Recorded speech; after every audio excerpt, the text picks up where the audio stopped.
Dobro večer, dragi moji, i vi manje dragi što se smijete moje frizuri. Šta joj fali?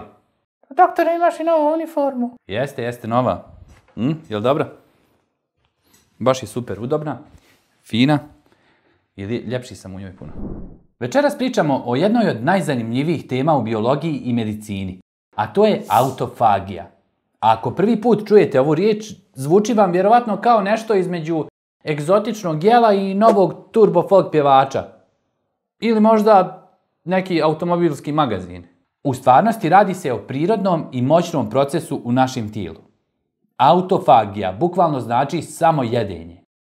Tijelo kada nema vanjskog izvora hrane počne da koristi ono što već ima unutra, ali ne radi to glupo i bez reda, nego vrlo pametno. Uzme stare, oštećene i disfunkcionalne dijelove ćelija, razbije ih i od korisnih dijelova napravi nešto novo. To je reciklaža na nivou mikrosvijeta. Zamislite svoje tijelo kao kuću u kojoj stalno unosite nove stvari, a nikad ništa ne izbacujete. U jednom trenutku ne možete otvoriti ormar od plastičnih kesa, hodnik vam je zatrpan starim cipelama, a u ostavi se kriju kablovi od telefona iz 90-ih. Autofagija je trenutak kada neko konačno dođe i kaže: ovo bacamo, ovo popravljamo, ovo recikliramo. U našem narodu takvu ulogu ima, na primjer, baba pred slavu. Ona ulazi u kuću sa krpama, kantom i metlom i ne pita vas za mišljenje. U njenim očima sve je ili za pranje ili za bacanje. Eto, tako i autofagija. Samo na nivou ćelija. Znači, autofagija dođe baba među ćelijama. Proces je toliko važan da je japanski naučnik Yoshinori Ohsumi dobio Nobelovu nagradu 2016. godine zato što ga je najbolje objasnio. Dakle, ne pričamo o trendu sa Instagrama, ne pričamo o dijeti iz časopisa, nego o priznatim naučnim činjenicama. Naravno, do sada će biti hejtera koji će osporavati tu Nobelovu nagradu, baš me briga. Autofagija postoji u svim živim organizmima, od kvasca do ljudi. A ako priroda nešto koristi milijardama godina, pa trebalo bi valjda da ima dobar razlog. Ali hajde da pojasnimo kada se ona zapravo dešava. Autofagija ne radi dok stalno jedemo. Kad unesemo hranu, tijelo je zauzeto varenjem, skladištenjem i distribucijom energije.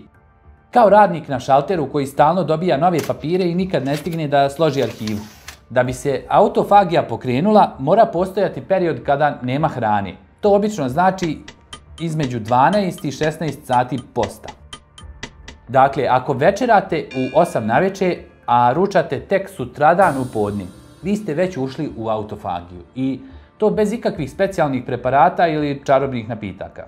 Naravno, kad se to pomene kod nas, prva reakcija je uvijek ista. Pa kako ću ja bez doručka, umrijeću?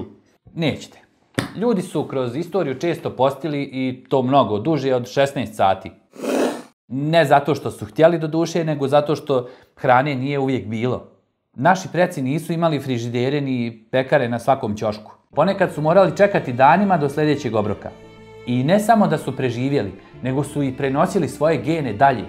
Dakle, naše tijelo je napravljeno da podnosi pauze, čak i da od njih ima koristi.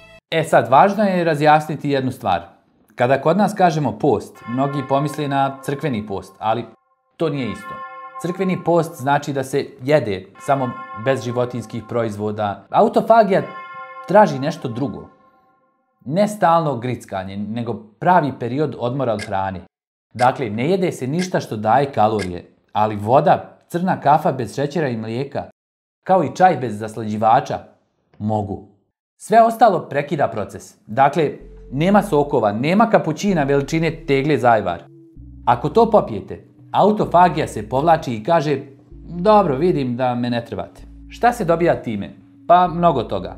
Autofagija pomaže mozgu tako što uklanja nagomilane oštećene proteine, pa se smanjuje rizik od bolesti kao što su Alzheimer i Parkinson. Pomaže jetri, reguliše šećer u krvi, smanjuje upale u tijelu i ono što ljudi najčešće vole da čuju, pomaže kod gojaznosti. Jer tijelo tada koristi vlastite zalihe, ali usput uklanja i ono što ne valja. To je kao da odvezete auto na servis, a oni ne samo da operu stakla, nego rastave motor i očiste ga iznutra. Ali da ne bude pogrešno shvaćeno, autofagija nije svemirska magija, nije lijek za sve bolesti. U prevenciji raka može igrati važnu ulogu jer uklanja oštećene ćelije prije nego što se pretvori u opasne. Ali ako se rak već razvio, situacija je mnogo komplikovanija i tu nauka tek traži odgovore. Dakle, autofagija nije čarobni štapić, ali je jedan od najboljih prirodnih alata koje imamo za održavanje zdravlja. I da to približimo našoj svakodnevici. Ako odete na svadbu gdje od podne pa do zore izlazi predjelo, pa supa, pa meso, pa kolači, pa još jedno jelo u ponoć, reći da nećete jesti jer ste na autofagiji zvuči kao da ste rekli da nećete igrati kolo, na primjer. Gledat će vas čudno, a isto je i u kafani. Kad društvo sjedne, meza dolazi sama od sebe. Ako kažete neću, odmah vas pitaju jeste li bolesni. To pokazuje koliko smo navikli da stalno jedemo, a tijelu zapravo treba pauza. Autofagija je kao odnos sa bivšom. Nemoj da me prekidaš. Imate taj stari broj u telefonu, ne koristi vam, pravi nered, ali ga nikako da obrišete. Autofagija kaže, izbriši to, napravi mjesta za novo. To je zdrav odnos prema ćelijama, a možda i prema životu. I još jedna važna stvar, autofagija i ketoza nisu isto. Ketoza je kada tijelo sagorijeva masti i proizvodi ketone. Autofagija je kada čisti i reciklira oštećene dijelove. Nekad se desi zajedno, ali su to različiti procesi. Kao što na svadbi tamburaši i DJ mogu svirati istu noć, ali nikako nisu ista muzika. Sve ovo zvuči pomalo apstraktno dok se ne proba, ali ljudi koji uđu u ritam posta često primijete da su bistriji, da imaju više energije i da se osjećaju lakše. To nije zato što su smršali 5 kila za 3 dana, nego zato što tijelo konačno radi ono što je prirodno, čisti sebe. Mi ne bismo bili mi da ne ubacimo malo kontroverze u svaku temu. Malo mače na slici i odmah 100 teorija zavjere. Ako je crno, od satane. Ako je šareno, to su iluminati. Tako je i sa autofagijom. Jedni je dižu u nebesa kao eliksir dugovječnosti, a drugi tvrde da je opasno preskočiti i doručak. Najčešće čujete onu staru priču. Mora se jesti pomalo i često, da se metabolizam ne uspori. Tu zvuči kao da je tijelo sijalica koja se gasi ako je ne hranite svaka 3 sata. A zapravo nije. Istraživanja pokazuju da se kalorije troše isto. Bilo da jedete 3 puta dnevno ili 6, ako je ukupna količina ista. Dakle, metabolizam se ne pali i ne gasi tako jednostavno. Druga priča je, ako ne jedeš, tijelo će kasnije sve da skladišti kao salo. Sjećate se oni priče? Kao da je organizam neki sitni prevarant koji čeka da preskočite obrok pa da vas odmah kazni. U stvarnosti, kratke pauze bez hrane ne kvare metabolizam, nego mu pomažu da malo počisti haos. Tek dugotrajno i nekontrolisano izgladnjivanje je problem. Tada tijelo ulazi u stres, troši i ono što ne bi trebalo i to nema nikakve veze sa zdravljem. I tu treba napraviti razliku. Nekontrolisano izgladnjivanje je opasno, iscrpljuje i vodi do bolesti. Klasične dijete obično znači da jedete manje kalorija, ali stalno unosite hranu, pa tijelo nikad ne dobije priliku da uključi svoj prirodni servis. Autofagija nije ni jedno ni drugo. To nije mučenje, nije ni brojanje zalogaja, nego obična strukturisana pauza od hrane. Pauza u kojoj tijelo konačno ima vremena da pospremi svoj nered. I na kraju, ima ozbiljnih istraživanja koja pokazuju da povremeni post i autofagija pomažu kod kontrole šećera, pritiska i opšteg zdravlja. Dakle, nije to magija, ali nije ni prevara.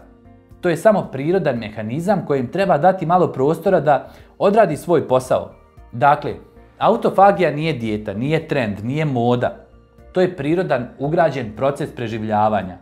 Radi tiho, u pozadini, bez reklame i bez billboarda. Nema potrebe da trošite novac na skupe detoks sokove ili praškove. Sve što trebate uraditi je da s vremena na vrijeme zatvorite frižider i date tijelu malo odmora. I tu je najveća ljepota. Autofagija ne obećava vječni život, ali obećava bolji život. A nije taj bolji život. Opet to. Više energije, bistriji um, otpornije tijelo. To nije bajka, to je biologija. A ako vas baba zovne da jedete, naravno da ćete jesti.